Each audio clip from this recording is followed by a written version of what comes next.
Okay, now to get this going.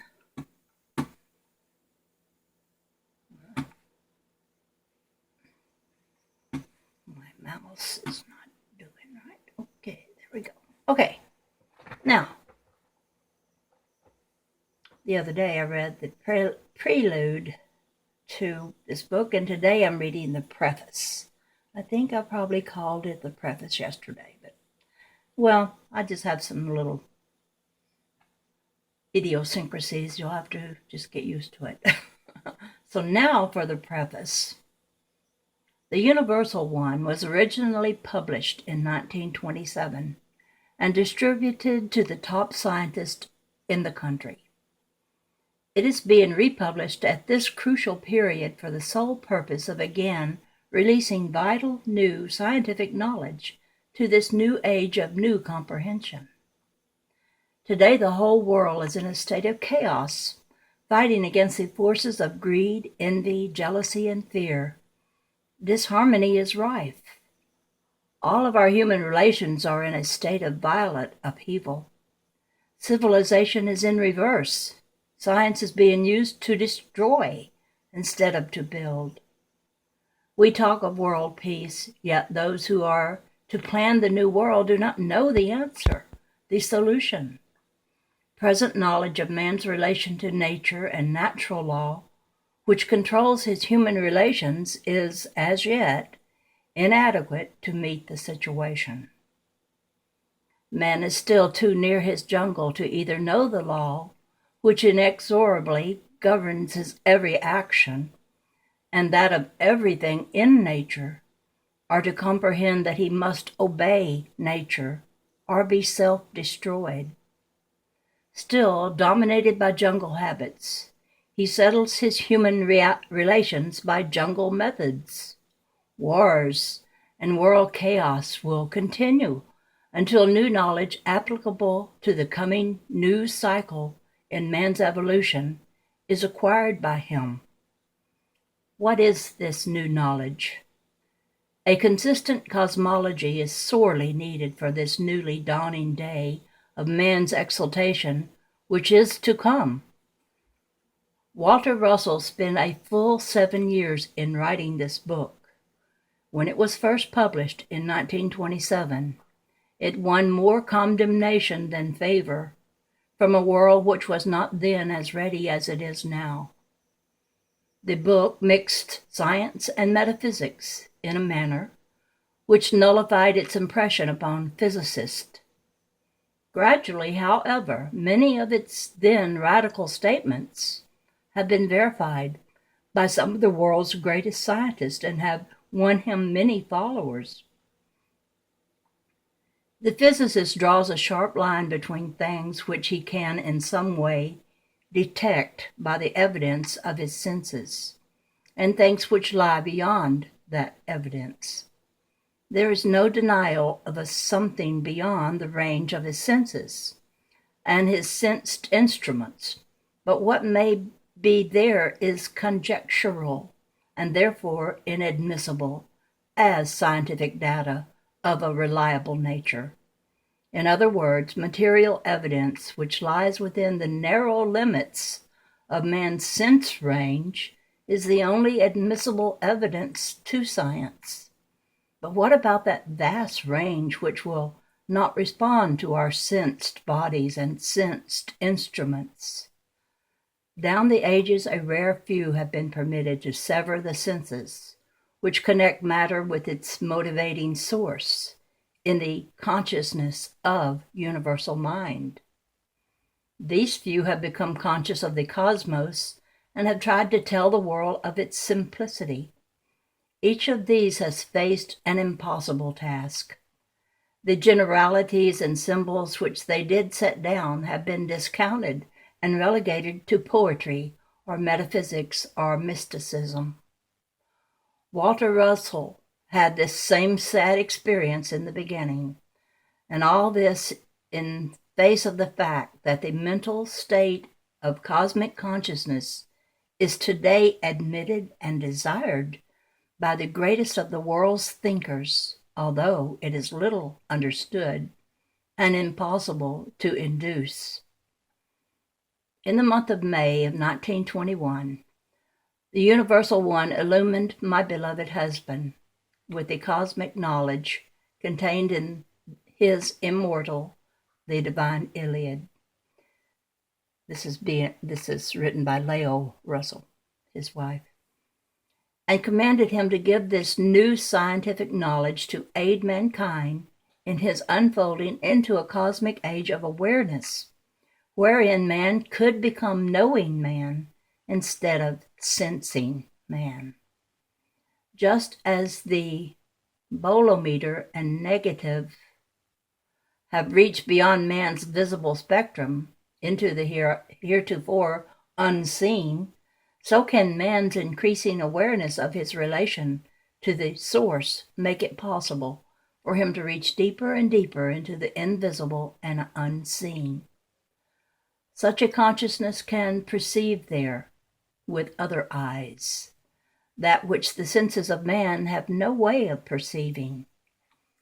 For centuries, science has been searching for the why of things and matter and does not seem to realize that the why is not in matter at all, nor in space.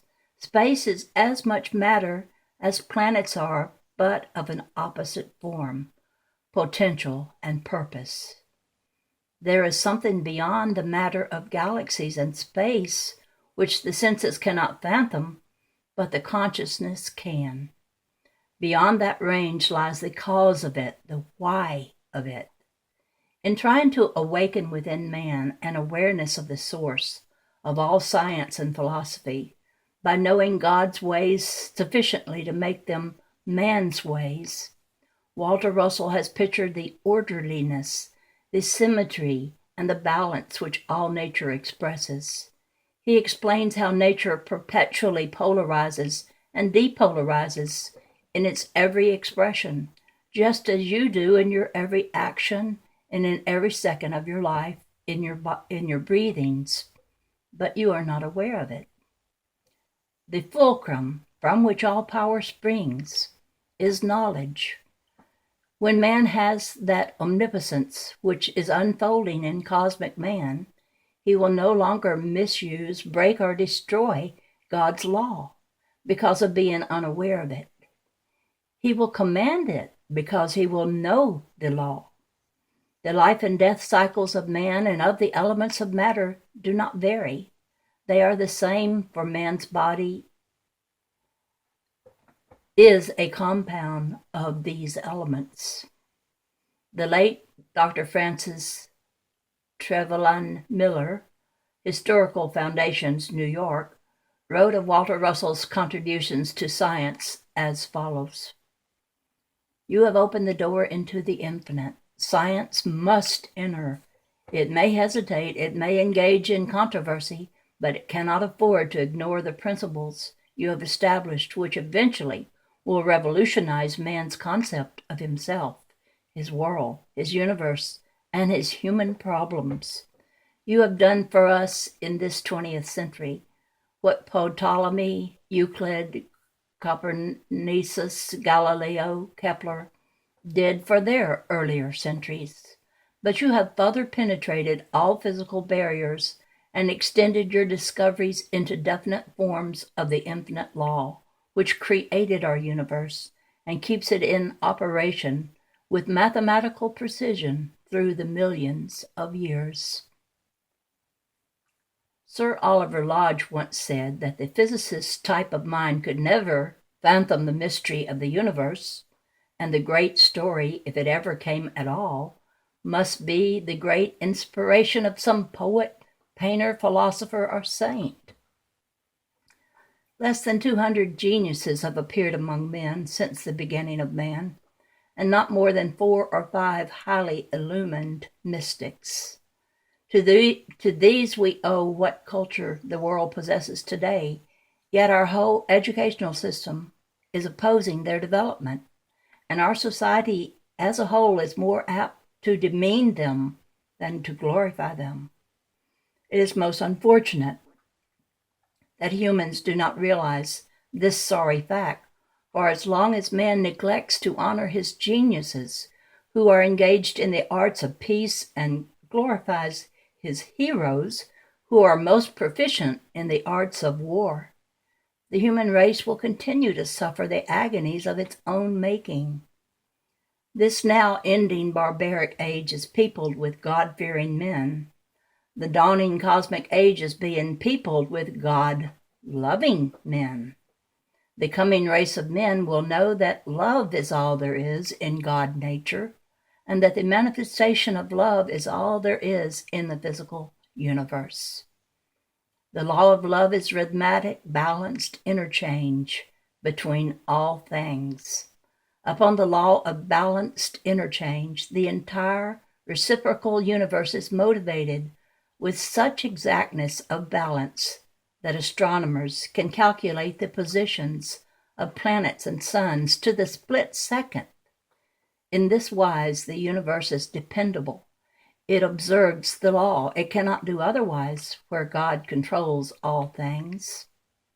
In Walter Russell's worldwide acclaimed book, The Secret of Light, is the following fragment from the Divine Iliad. And now these are God's words from the Divine Iliad.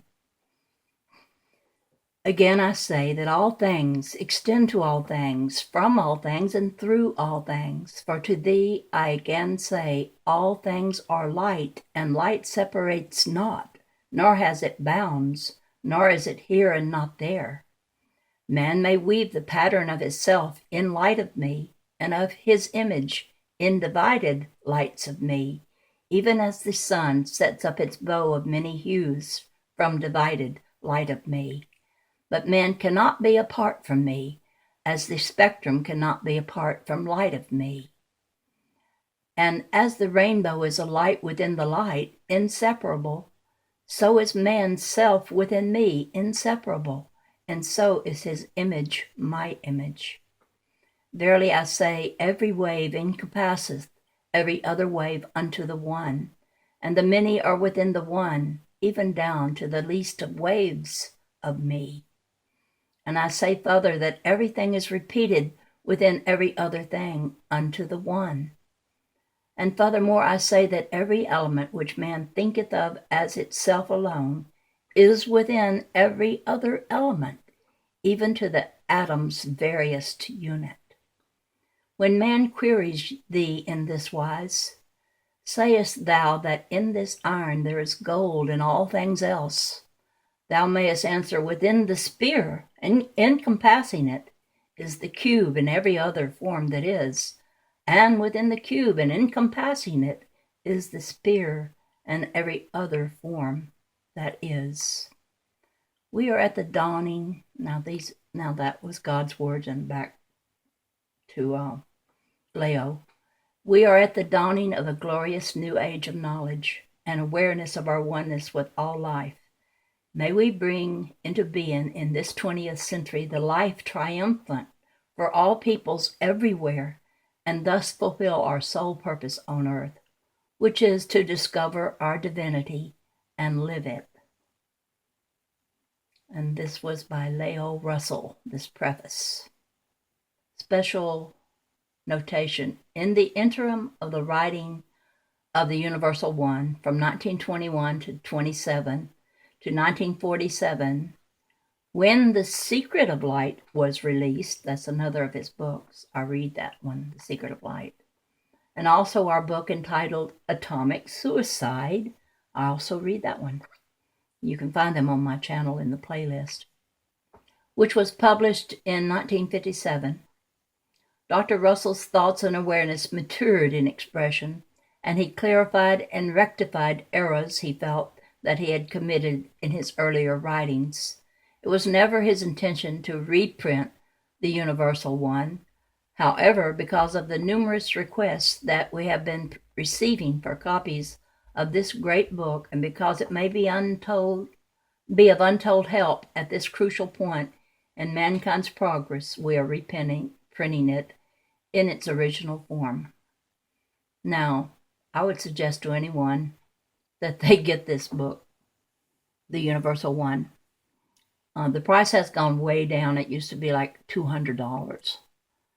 But then I found it for $50. And I think you can get the PDF file for it. And I've never gotten in trouble over this, but I do send my PDF file to others if they ask for it. There are a lot of drawings that Walter Russell made, which are very interesting to look at. And if you're really, really interested in science, you would want to look at his book and own it, so you could pore over it, because there is a lot to this book that I'm attempting to read, and I will begin chapter 1 tomorrow. That will be the first thing I do in the morning. Oh, the morning might be about 12 noon tomorrow. I've been getting up kind of late these days, but I will try to read every day from the Universal One. So if you want to follow along, do. And if you ask me, I'll send you the PDF file. I think it's important that this book be out there, even if it breaks a copyright law. I hope it doesn't. I mean, I do find this online for free, so I don't think it's going to be bad that I send it to anyone.